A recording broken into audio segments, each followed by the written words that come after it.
Hello, Nigerians. Emancipate yourself from mental slavery. Very dark man, this message is for you. You took a very smart move by informing your faithfuls about your travel plans. That gave them ample opportunity to prepare and welcome you and stage that massive protest. It's a very good one. And I saw how you went to I think it's the Air Force base, it's Navy base, and you did your protest there. Very wonderful, and the protest is still going on. But then we need to ask ourselves certain very important questions, and we need to tell ourselves the truth and nothing but the truth. What happened? How did these terrorist activities start? Who started all these activities? These are things that you must ask yourself, and when you ask yourself and get the answers to these questions, then you must have solved about 50% of your problems. So let us listen to this video from Nnamdi Kanu. But I want to play what a particular man said.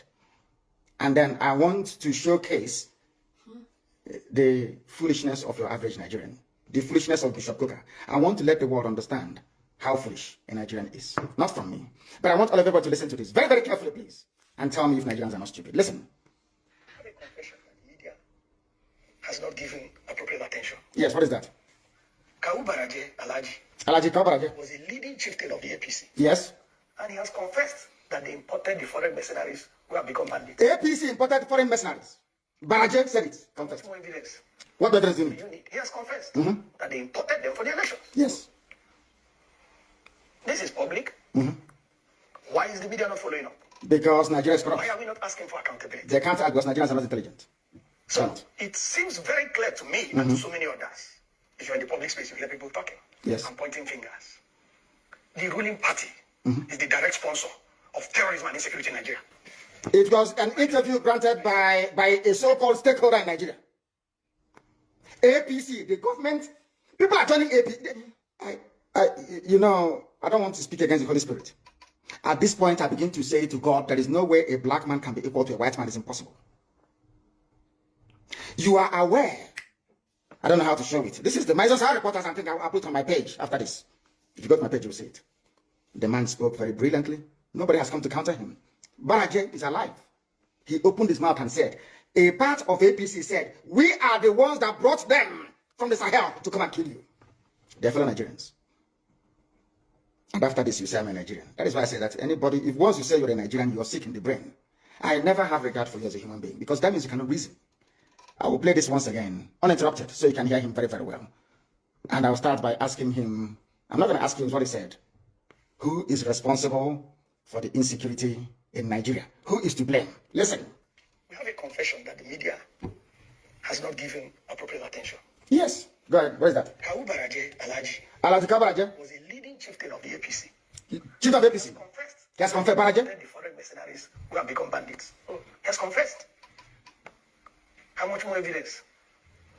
After listening to this video, you can now agree with me that the Nigerian government and the APC government were the sponsors of these terrorist people who are in fact, there is a video credited to these terrorists when they said that it is the government, the Nigerian government, that provides them with the arms and ammunition that they use to battle the Nigerian people. So how then do you expect this government to fight herself? Are you thinking what I'm thinking? How do you expect the same government who are responsible for these terrorists to fight these terrorists? That is the reason why you continue to hear things like repented terrorists, repentant Boko Haram members. That is why you continue to hear rehabilitation of terrorists. Where on earth does this happen? Terrorists who have unalived Nigerians, terrorists who have caused harm to everybody, they are being given juicy jobs that you, who happen to be a patriotic citizen, have not gotten. Those juicy jobs that you are looking for, you have not gotten. They give it to them on a platter. In fact, it is on record that they even pay them with taxpayers' money. That is to say that me and you who are working for the government, after we have paid our taxes, they take a chunk from our tax and pay these same terrorists to come and unalive us. Nigerians, emancipate yourself from mental slavery. There's a reason why I decided to start using this slogan. Emancipate yourself from mental slavery. How do you expect these people to fight against the same people that they created? It is not possible. And we are moving into dangerous times. We are moving into dangerous times. There is a report from Donald Trump where he said the second in command of ISIS was unalived in Nigeria, in the northern part of Nigeria. What do you think about that? Did you ever sit down to ask yourself, what is the second in command of ISIS, a well-known terrorist organization? What is the second in command of that organization doing in northern Nigeria? Have you ever decided to sit down and ask yourself that question? We are living on a keg of gunpowder. It's just a matter of time before it explodes. Now, what is our most reasonable defense mechanism or solution to this problem? The best solution is the same solution that Nnamdi Kanu created. Aye. The best solution is the same solution that Nnamdi Kanu created. That is why you see him in that prison. I ask you one question. Why is it that each time his organization, the ESN, that he created, each time they go against these terrorists, the Nigerian military goes against them heavily? But the Nigerian military fails to go against these terrorists in the same power and might that they used to chase those in the eastern region. Have you asked yourself why? It is still connected to who created who. Now I must tell you this. It is your inalienable right as Nigerians that you must protect your life and defend your life with whatever it is that you have. There are two choices when your life is threatened. Two basic choices when your life is threatened. It's either you fight and defend your life or you run and defend your life. These are the two choices you have. It is a natural instinct. And nobody has the right to take over or take out that particular right from you. That right is enshrined in every constitution of the world. Right to self-defense.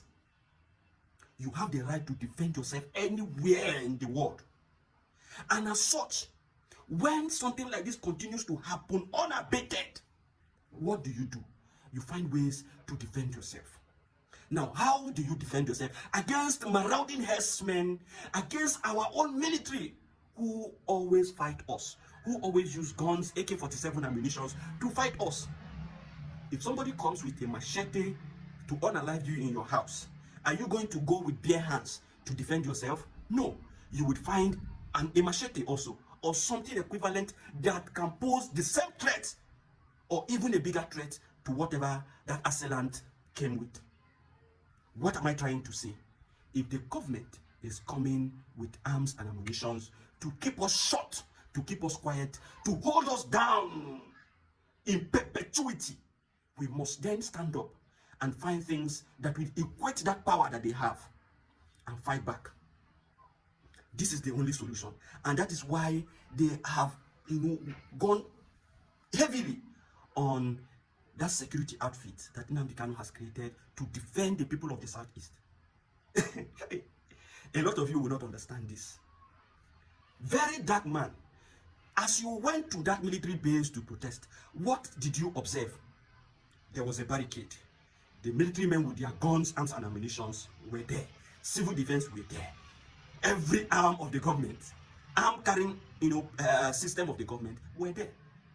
And if you make any mistake and cross, what happened in Lekki Toll Gate will repeat itself.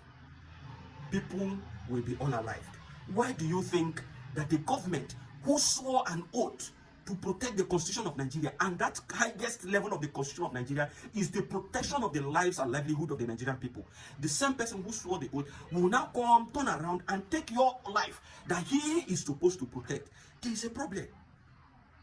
And let me tell you for fact, that activity that happened in Lekki Toll Gate can still happen with this protest you are doing. And it is not the first time it is happening. This activity has happened in the East. It's just that a lot of you are not paying attention. When this IPOB of 18 started, they started with peaceful protest.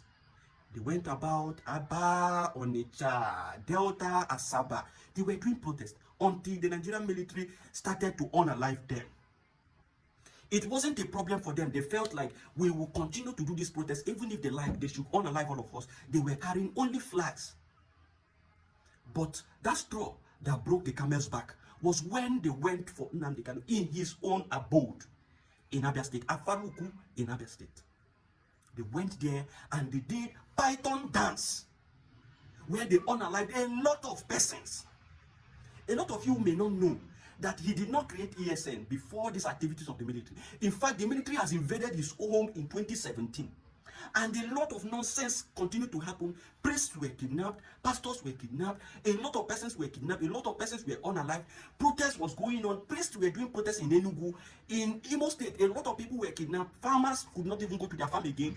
People could not farm, people could not eat. A lot of persons. That was when Amotekun was created. When Amotekun was created by the southwestern governors, Nnamdi Kanu now decided that since the eastern governors do not want to create any security for the people of the southeast, he was going to create ESN to defend the southeast. Have you seen where that is coming from? Today. Very dark black man. Understand that whatever you do claiming to fight terrorists, you are fighting the government of Nigeria. That is what you need to understand. From credible information available to everybody, it is 100% clear that there are people who are sponsoring these terrorists that are in the Nigerian government. They are also in the Nigerian military. They cover a lot of ground and they are almost taking over the government. So you must be careful. And it is only a matter of time. The Nigerian people will be pushed to the wall and they will all stand up and fight back. But until then, if you continue to do protest, it will lead to nowhere. Emancipate yourself from mental slavery. Thank you for your attention to this matter. It is well.